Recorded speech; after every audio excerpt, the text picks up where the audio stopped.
அரளி கொட்டனே ஏப்ப என்ன அரளிக்காயை தட்டிக்கிட்டு இருக்கீங்க? என்ன அப்ப பிரச்சனை? என் மகளுக்கு உடம்பு சரியில்லாம ஒரு 4-5 வருஷமா ஆஸ்பத்திரி செலவு செஞ்சுட்டு எக்கு தக்குமா கடன் வாங்கிட்டேன் தம்பி. அது வீட்டுல வந்து கேட்டு ரொம்ப அசிங்கப்படுத்துறாங்க. பணம் கொடுத்தவங்க சத்தம் போடத்தையும் செய்வாங்க. அவங்களுக்கும் குடும்பம் இருக்கும், அவங்களுக்கு 1000 பிரச்சனை இருக்கும்ல. அவங்களும் ஒரு இடத்துல வாங்கியிருப்பாங்க, கொடுக்கணும் செய்யணும். கடன் அதிகமாயிருச்சு, கடைக்காரன் அசிங்கப்படுத்துறான்னு சாக முடிவு எடுத்துட்ட.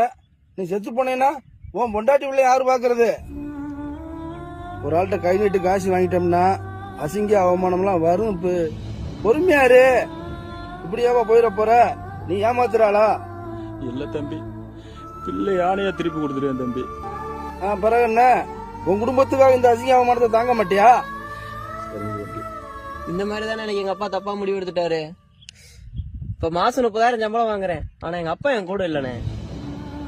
இதே மாதிரி எப்பயும் இருக்க மாட்டேன். உன் பிரச்சனை எல்லாம் தீரும். நம்பு, முத ஓ மேல நம்பிக்கை வை. தூக்கி போடங்கிட்டது ஓடுப்பு.